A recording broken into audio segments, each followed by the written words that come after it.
Tout homme qui fera profession de rechercher la vérité et de la dire sera toujours odieux à celui qui exercera l'autorité. Condorcet. Bienvenue chez les GG sur Radio Espace Guinée. Vous nous suivez à la télévision à Dabola, le centre géographique de la Guinée.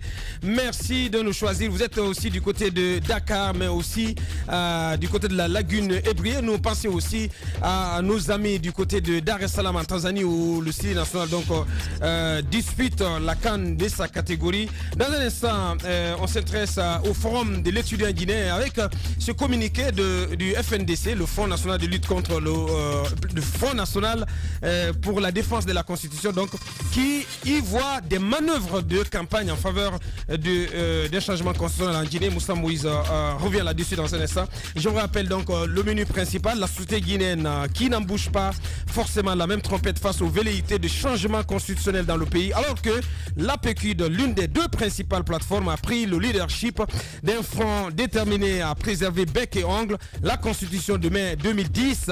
Dans le viseur des partisans du pouvoir en place, le CNOX semble encore dans le vague, traînant les pieds et à adopter et à exprimer une position claire face à l'équation posée. Dans une récente sortie dans la presse, le président du CNOX, Dr Dansa Kourma, est allé même jusqu'à qualifier, je cite, de prématurée et prétentieuse l'initiative du FNDC, Front National pour la défense de la Constitution, un vaste mouvement donc qui s'oppose à toute modification ou au changement constitutionnel en Guinée, un mouvement qui mobilise des acteurs politiques, des acteurs sociaux, mais aussi des syndicalistes, des artistes et des citoyens engagés. Qu'est-ce qui explique cette posture du CNOX? On posera la question à notre invité. Quelle va être sa ligne de conduite? Madame Yansane Fatou Baldé, elle est présidente de la COFEL, vice-présidente du CNOX.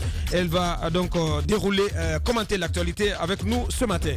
Avant de continuer, vos réactions sur 657, d'abord on va aller sur GG au 437. On va y aller avec d'autres auditeurs. Ils sont très nombreux à réagir ce matin. Corboya Baldé, bonjour. Le mouvement des jeunes cadres du Fouta pour le soutien du troisième mandat du PRAC, dont je suis le coordinateur, soutient farouchement le référendum pour une nouvelle constitution qui prendra en compte la limitation d'âge, introduire la candidature indépendante, la capitale politique, introduire le système de parrainage pour mieux limiter les candidats aux futures élections. Corboya Baldé donc qui nous envoie ce message. À sa suite, Alpha Moussa Makadiabi, bonjour à Bouakar et à toute l'équipe. La condamnation de Paul Moussa Diawara et l'agissement des magistrats contre l'honorable Amadou Damaro Camara constituent des actes de provocation et des signaux forts pour décourager ceux qui veulent tenir le FAMA partout, à tout moment et dans toutes les circonstances. Les comploteurs seront démasqués car le FAMA sera toujours tenu à tout prix. Je sais pas, je comprends pas la fin de sa phrase. Cette autre réaction venant de DTS qui nous dit ceci: bonjour les GG, le premier problème dans notre pays est que la majeure partie de ceux qui ont la voix au chapitre sont ceux-là qui ont toujours été rejetés par les entreprises lorsqu'ils recherchent de l'emploi. Automatiquement on migre dans la politique et on se retrouve au sommet. Or que je comprends pas. Or c'est le mérite, il veut dire vers la fin, c'est le mérite donc qui doit primer. Moussa, le FEG, le forum de l'étudiant guinéen, ça s'ouvre demain sous l'égide du chef de l'État au Palais du Peuple, et le FNDC qui voit des manœuvres de campagne. 17, 18 et 19, je pense, se tiendra donc ce forum, le forum de l'étudiant guinéen, je pense à sa 3e édition.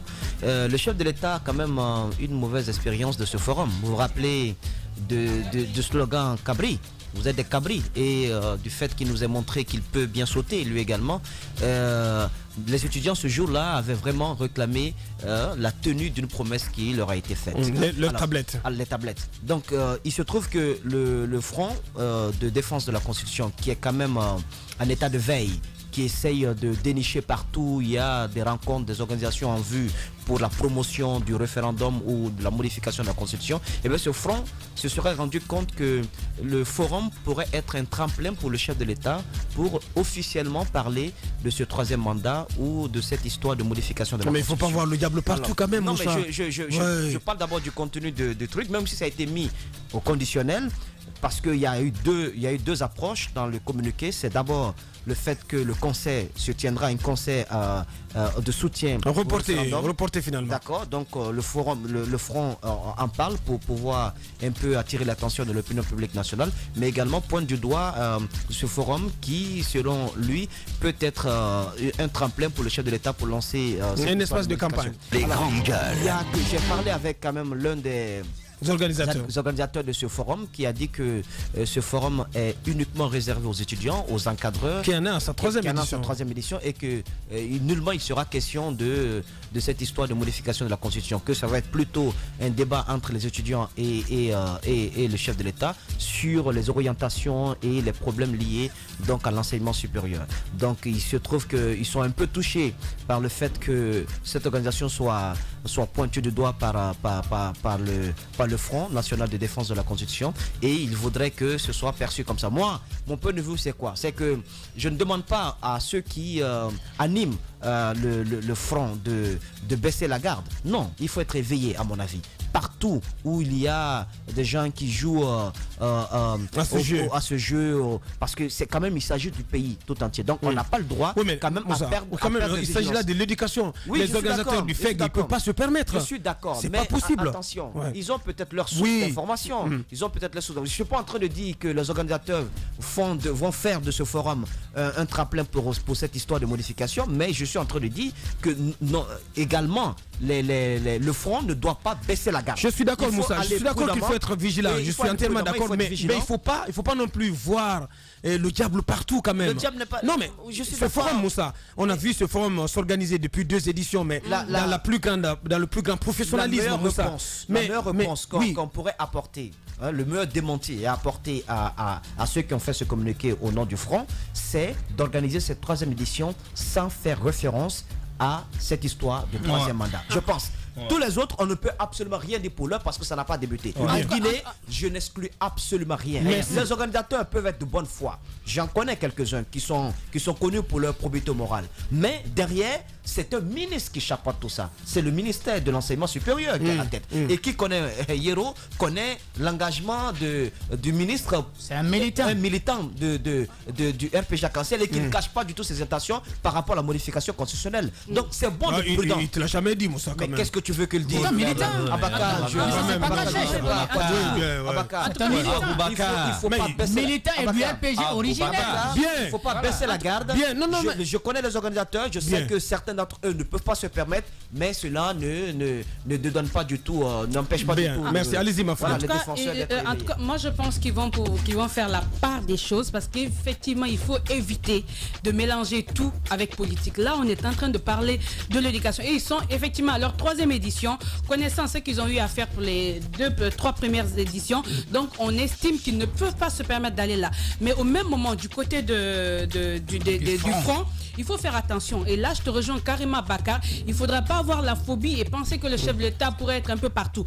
Et puis, parce que ce qui peut arriver à la fin, c'est que ça peut décrédibiliser le front, franchement. Il faut faire attention. Au-delà de... Non, je ne sais pas qui prend l'initiative de faire des communiqués à gauche, à droite. Est-ce que ça engage tout le monde? Parce que le front, ça engage aussi les acteurs politiques. Ça ne va pas décrédibiliser. Des acteurs politiques. C'est qui chapote. Ça ne va pas. Mais ça engage celui d'Alain Diallo, ça engage Sidi Touré, ça engage Dr Ousmane Kaba. Il faut faire attention. On ne peut pas s'asseoir dans un coin du bureau et sortir un communiqué comme ça. Il faut de la prudence, Moussa. Non, parce que finalement, ça va se retourner contre eux. Bien, ça peut se fissurer de ça, ce front-là. Allez-y.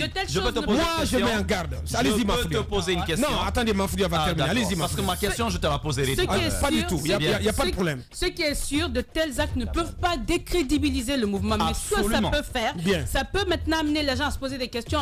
Est-ce qu'ils ne font pas ceci? Est-ce qu'ils n'arrêtent? C'est pourquoi moi je leur dis de faire un peu attention, parce que de toutes les façons, le chef de l'État n'a pas besoin de cadre.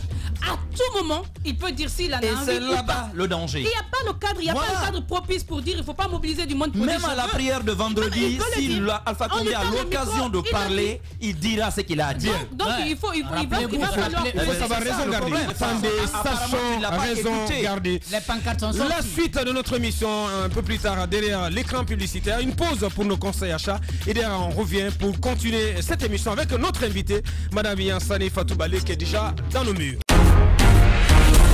véritable success story de la radio Espace Guinée, les grandes gueules, détentrices des meilleurs scores radio en Guinée, de la meilleure émission talk show, a donné le créneau horaire du départ au bureau et du retour à la maison, récoltant depuis des années consécutives le titre d'émission la plus écoutée en Guinée, toutes catégories confondues.